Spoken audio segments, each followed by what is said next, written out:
Halo, salam semuanya. Kembali lagi bersama saya Salam Adrianto Pakpahan dari Universitas Jambi, Fakultas Pertanian Program Studi Kehutanan. Pada pertemuan sebelumnya, saya telah membahas mengenai sistem-sistem silvikultur yang ada di Indonesia. Sistem-sistem silvikultur yang ada di Indonesia ini adalah sistem silvikultur tebang pilih tanam jalur, tebang pilih tanam Indonesia, tebang lumpang, dan saya juga telah membahas mengenai sistem silvikultur yang ada di hutan mangrove. Tapi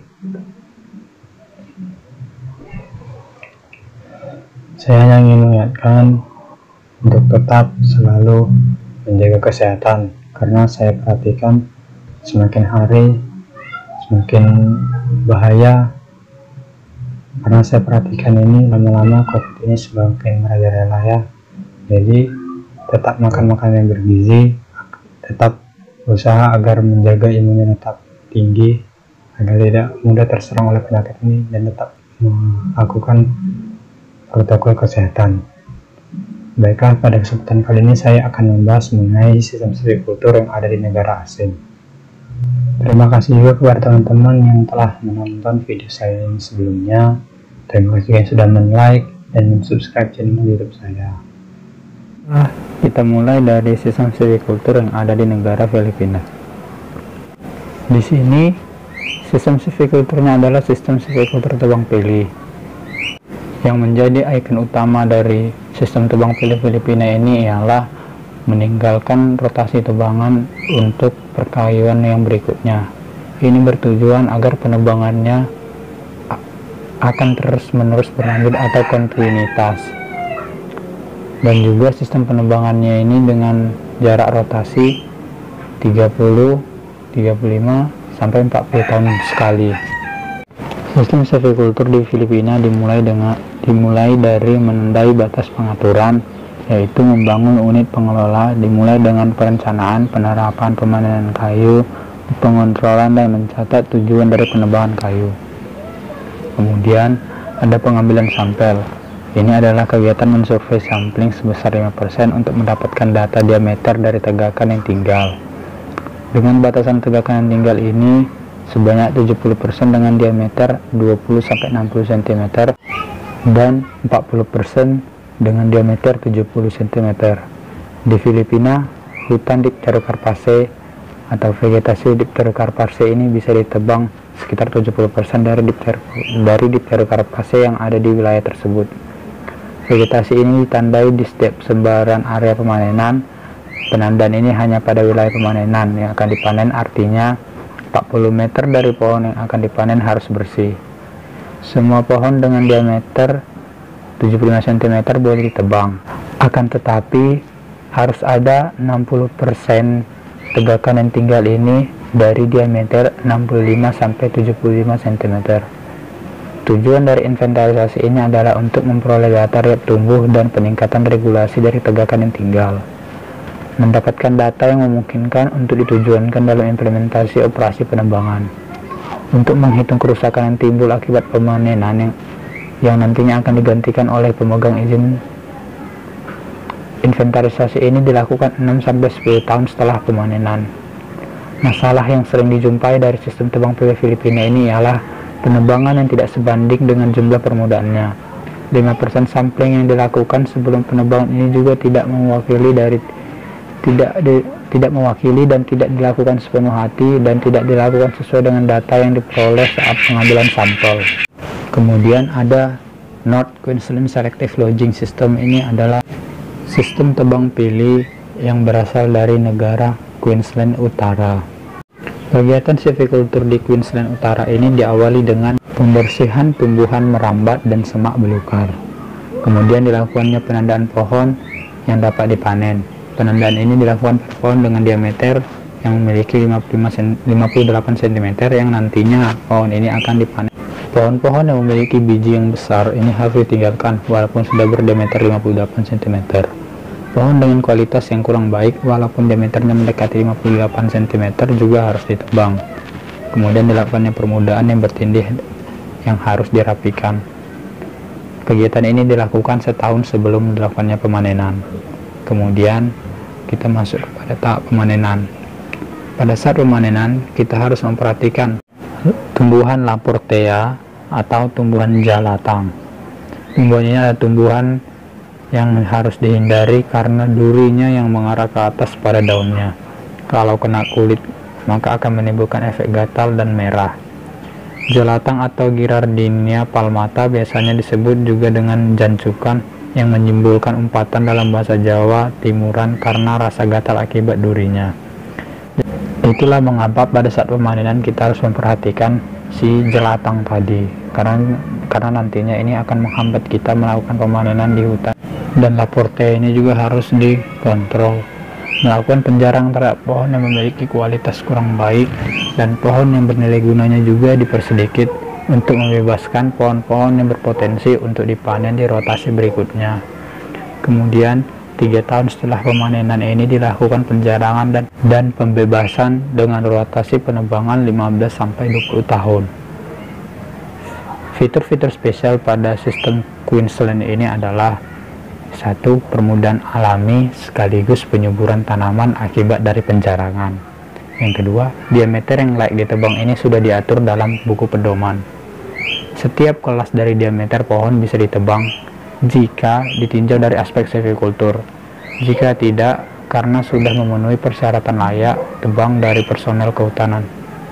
Di sistem silvikultur Queensland Utara ini juga rotasi penebangannya sangat pendek, yaitu 15-20 tahun, dengan pengawasan yang serius agar menghindari penebangan yang berlebihan.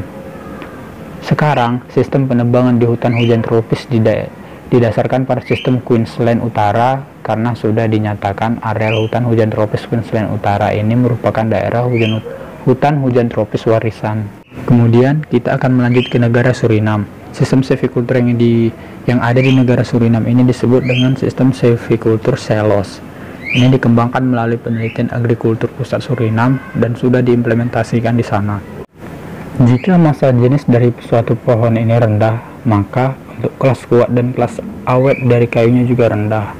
Ini berarti jikalau massa jenis dari pohon-pohon ekonomi rendah, maka harga-harga kayu di sana pun juga rendah. Di hutan Suriname, riap tumbuhnya hanya sekitar 2 meter kubik per hektar selama setahun.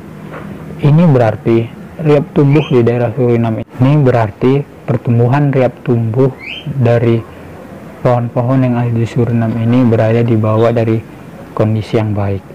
Sistem transport yang jauh dengan infrastruktur yang minim membuat pemanenan di wilayah hutan Suriname ini menjadi sulit.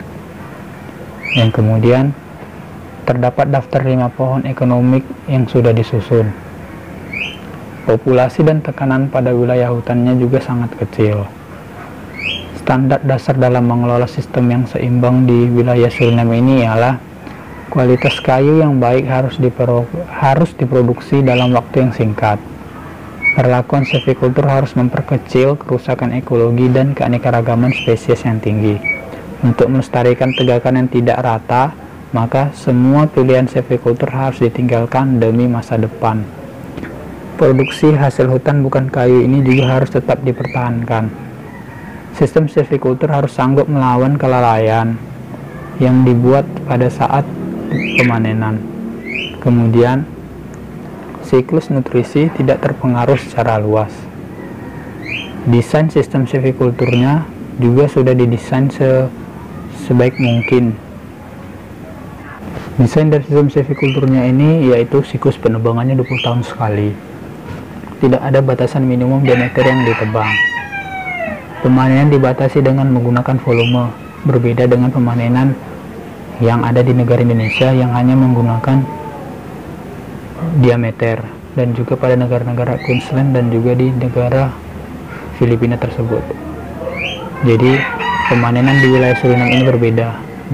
Yang dipanen ialah volumenya dengan batasan volume 20 meter kubik per hektar per tahun, walaupun kemungkinan adanya riap yang bisa dipanen mencapai 40 meter kubik untuk mengimbangi bagian akar, ranting, daun, dan bagian-bagian tumbuhan lainnya yang hilang.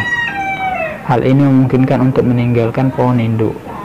Di negara Suriname, sistem silvikultur juga ada sistem silvikultur yang intensif.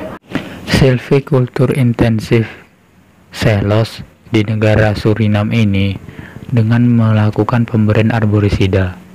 Pemberian arborisida dilakukan sebanyak 3 kali, yaitu pada ketika umur tanaman 0 tahun atau pada saat dia berada di lapangan baru-baru ditanam, kemudian pada saat 8 tahun setelah ditanam, dan 16 tahun setelah ditanam, dengan mengurangi areal 30% per 0 tahun, 8 tahun, dan 16 tahun. Ini maksudnya lokasi bekas tebangan yang telah dilakukan penanaman atau reboisasi kembali pada saat dia baru-baru ditanam, kita berikan arborisidanya penuh pada lahan tersebut. Misalnya basal areal dari suatu lahan ini pada usia 0 tahunnya sebesar 30 meter kuadrat per hektar. Jadi 8 tahun kemudian kita melakukan pengurangan dari basal areal tersebut sebesar sepertiga. Jadi yang dari awalnya 30 meter kuadrat per hektar menjadi 10 meter kuadrat per hektar. 16 tahun kemudian kita akan mengurangi basal arealnya menjadi 3,3 meter kuadrat per hektar. Pengurangan basal areal ini merupakan teknik silvikultur yang dilakukan di daerah Suriname. Selos ini dilakukan dengan pemberian arborisida agar basal arealnya berkurang. Sistem silvikultur selos di negara Suriname ini dia membagi blok di sini dibagi menjadi blok dengan ukuran 400 kali 200 meter. Berikut adalah grafik atau diagram dari sebuah sistem silvikultur regenerasi alam yang ada di hutan hujan tropis di Suriname. Dapat kita lihat di sini ada hubungan antara basal areal dengan tahun. Jadi pada saat pemanenan kita lihat basal arealnya sebesar 30 meter kuadrat per hektar. Kemudian terjadilah regenerasi alam, yaitu pada tahun ke-0. Nah, di sini sistem silvikultur intensifnya ini kita berikan arborisida untuk mengurangi basal arealnya, sehingga pada tahun ke-0 basal arealnya ini menjadi 10 meter kuadrat per hektar. Nah, kemudian untuk semua spesies ini basal arealnya akan terus dia meningkat. Akan tetapi setelah sudah dapat 8 tahun kemudian kita memberikan arborisidanya kembali agar mengurangi sepertiga dari jumlah basal arealnya. Jadi pada saat basal arealnya di situ 20, kita berikan arborisida sehingga turun dia basal arealnya menjadi 6 meter kuadrat per hektar. Dan begitulah selanjutnya. Akan tetapi berbeda dengan spesies-spesies komersial. Spesies komersial ini basal arealnya dari awal ini rendah. Akan tetapi setiap tahun yang dimulai dari 0 tahun, 8 tahun, 16 tahun sampai 20 tahun ini akan terus meningkat. Akan tetapi semua spesies dengan komersial spesies ini akan dilakukan pemanenan karena sudah ada aturannya dilakukan pemanenan setiap 20 tahun sekali. Itulah rotasi tebang yang ada di Suriname, sehingga ketika kita lakukan dia pemanenan secara tidak langsung basal areal ini akan menjadi turun, dan tahun berikutnya ini basal arealnya ini akan sama-sama meningkat, dan pada akhirnya nanti pohon spesies-spesies komersial ini akan memenuhi dari wilayah hutan yang ada di daerah Suriname tersebut. Selanjutnya kita beralih ke negara Malaysia. Di negara Malaysia ini sistem silvikulturnya disingkat MRIS atau Malayan Regeneration Improvement System, atau biasanya ini dikenal dengan sistem perbaikan dari regenerasi alam Malayan. Implementasi dari sistem silvikultur Malayan Regeneration Improvement System ini dikatakan sukses apabila pemasaran tiang akibat penebangan semua tiang menjadi tinggi dan spesies-spesies yang bernilai rendah jumlahnya sudah sedikit. Kemudian ditandai dengan regenerasi alam akan muncul di antara penebangan semai dan pasti sudah ada infrastruktur yang baik dan personel yang terlatih dalam pengawasan berbagai operasi. Kemudian kita akan masuk membahas mengenai tahapan yang ada di sistem silvicultur MRIS. Pada saat pemanenan, penebangan tiang dengan menebang pohon tumbuhan bawah dengan diameter 30 cm. Apabila permintaan akan kayu ini tinggi, maka pemanenan ini menjadi terikat, dan ketika pemanenan ini dihubungkan dengan aktivitas lebih lanjut, maka pemanenan ini menjadi tidak terikat.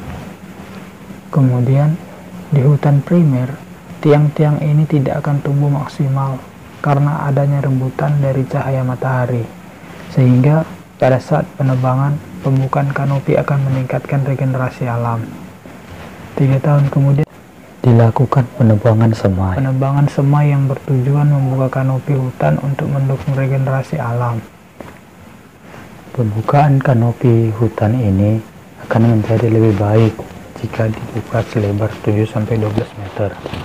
Hal ini akan membuat regenerasi alam terjadi, namun tidak untuk membentuk semai baru. Pohon-pohon dipilih untuk ditebang dengan pertimbangan silvicultur, bukan berdasarkan aspek ekonomi. Kemudian 3 atau 4 tahun setelah pemanenan, dilakukannya perbaikan tegakan yang tinggal. Setelah penebangan berakhir, maka dilakukannya peracunan terhadap semua pohon yang tidak diinginkan, penebangan tumbuhan bawah pengikat, dan penjarangan dari regenerasi alam yang padat. Dan akhirnya yang tertinggal adalah tegakan dari regenerasi alam yang bersifat ekonomi atau yang berasal dari spesies-spesies yang ekonomi. Sistem silvicultur Malayan Universe System atau MUS ini memiliki fitur yang spesial. Fitur yang spesial dari sistem ini adalah pemanenan dari tegakan komersil hanya dalam sekali operasi saja, meskipun eksploitasi diperbolehkan. Jika sampel regenerasi dari hasil survei sudah dinyatakan cukup, semua pohon dengan diameter 45 cm diperbolehkan untuk dilakukan pemanenan. Setelah penebangan, pohon yang cacat dan pohon yang tidak diinginkan ini diracun dengan green light dengan memfokuskan perkembangan dari regenerasi alam dari keluarga Dipterocarpaceae, dan sementara digabung dengan pionir. Nantinya akan ada pohon dengan diameter di bawah 45 cm yang berasal dari hutan yang akan dipanen pada rotasi berikutnya. Urutan-urutan dari operasi MUS ini adalah dengan melakukan pendugaan survei sampling. Tujuannya ini agar memberikan akses terhadap kehadiran regenerasi alam. Kemudian dilakukannya inventarisasi pada pohon-pohon yang akan dipanen. Lalu kita melakukan pemanenan kepada semua pohon yang dapat dipanen sesuai dengan ketentuan yang telah saya sebutkan. Kemudian setelah kita melakukan pemanenan, kita melakukan peracunan pada pohon-pohon yang tidak diinginkan. Tujuan dari peracunan pohon-pohon yang tidak diinginkan ini ialah agar regenerasi alam ini terjadi, agar tidak akan terjadi lagi perebutan dari cahaya matahari. 6 tahun setelah peracunan, kita melakukan perbaikan dari tegakan yang ditinggalkan. Sistem silvicultur Shelterwood di Afrika bagian barat ini dilakukan dengan mengeksploitasi hutan hujan tropis dengan sistem selektif yang tinggi. Hanya beberapa pohon yang memiliki nilai tinggi yang ditebang tanpa memberikan perhitungan dengan hutan yang tersisa. Sistem silvicultur Shelterwood di Afrika bagian barat ini melakukan perbaikan hutan dengan regenerasi alam dari spesies ekonomis untuk mencapai kesetimbangan alam. Di Afrika bagian barat, industri kayu hanya dimanfaatkan dengan mengekspor kayu. Hutan British yang mendapatkan penelitian dengan perbaikan regenerasi alam.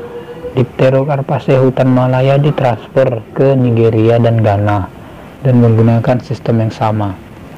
Di Ghana, dilakukan sedikit modifikasi dari Nigeria System, di mana beberapa aktivitasnya seperti konversi hutan alam menjadi hutan tanaman dan penyuburan tanaman.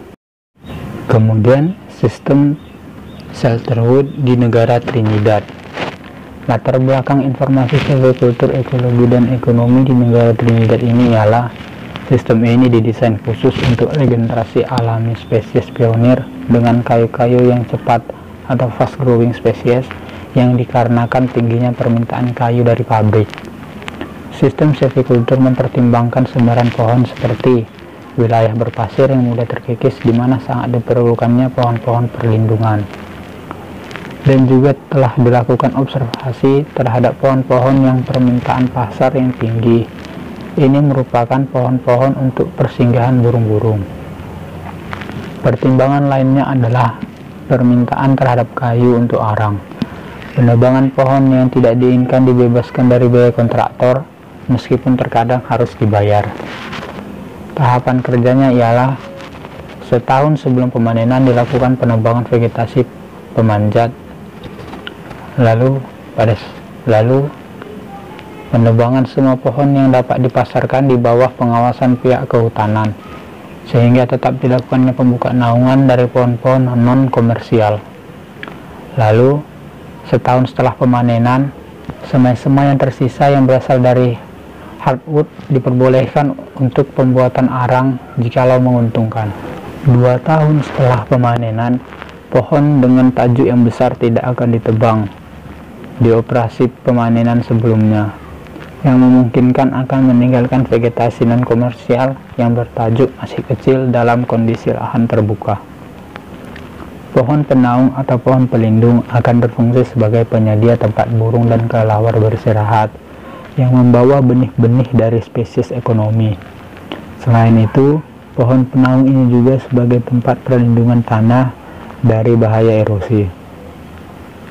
3 tahun setelah pemanenan dilakukannya pembebasan dari anakan dan tiang-tiang yang bersifat komersil, bertujuan untuk pembentukan regenerasi. 4 tahun setelah pemanenan, sisa-sisa pohon yang memiliki tajuk yang padat akan dilakukan peracunan, agar kanopi menjadi berkurang dan regenerasi terbentuk. Tiang-tiang yang terbaik akan dipelihara dan dibebaskan. Perlu dilakukannya penebangan pohon-pohon pemanjat. 5 tahun setelah pemanenan, kita melakukan penjarangan. Pohon penaung yang tidak diperlukan lagi dalam jangka waktu yang panjang akan dilakukan penebangan. Kemudian, pada tahun yang ke-6 setelah pemanenan dilakukannya pembebasan. Terdapat 2 kelompok regenerasi alam yang berbeda, yaitu fast growing species. Fast growing species adalah spesies yang tumbuh dengan cepat dan umumnya masuk ke dalam spesies intoleran, yaitu sangat memerlukan cahaya matahari sehingga pertumbuhannya sangat cepat. Regenerasi alam yang kedua ialah slow growing species, adalah spesies yang tumbuhnya sangat lambat, dan dalam jenis tanaman slow growing species ini bersifat toleran, intoleran, dan kebanyakan semi toleran. Hutan dikelola dengan sistem rotasi ganda, yang artinya fast growing species pionir akan membentuk kanopi yang lebar dengan rotasi 30 tahun. Setelah itu, pohon utama yang akan dipanen 30 tahun kemudian setelah pemanenan pohon fast growing species tadi. Fungsi dari sistem silvicultur ini adalah adanya pasar yang menampung fast growing dan slow growing species. Pemasaran kayu untuk arang sangat bagus. Regenerasi alam untuk spesies ekonomik berhasil di areal yang luas dan tersebar merata, walaupun tanah yang berpasir tidak mendukung pertumbuhan gulma. Penyebaran burung dan kelelawar sangat efektif di Trinidad. Kanopi pohon yang berfungsi sebagai tempat istirahatnya burung, kelelawar, dan masih banyak lainnya. Berikut adalah tampilan tegakan sebelum dilakukan sistem Shelterwood. Tegakan dari pohon jenis hardwood yang telah matang. Dan berikut ini adalah gambar tegakan yang telah diberikan perlakuan Shelterwood, perlakuan pada pemanenan pertama kali. Dan berikut adalah tampilan dari tegakan yang 5-10 tahun setelah dilakukannya silviculture shelterwood. Dapat kita lihat di tegaknya bawah ini setelah terjadinya pertumbuhan dari regenerasi alam. Berikut adalah tegakan yang telah diberikan perlakuan silviculture shelterwood setelah pembersihan dari vegetasi yang menghambat pertumbuhan dan perkembangan dari vegetasi yang ingin dipanen. Contohnya seperti pembersihan dari epipit, liana, yang penting pembersihan dari tumbuhan-tumbuhan penghambat pertumbuhan dan perkembangan. Sekian penjelasan dari saya. Apabila ada salah kata, saya mengucapkan mohon maaf dan terima kasih. Terima kasih juga kepada teman-teman yang telah menonton video saya yang sebelumnya. Terima kasih yang sudah men-like dan men-subscribe channel YouTube saya. Terima kasih.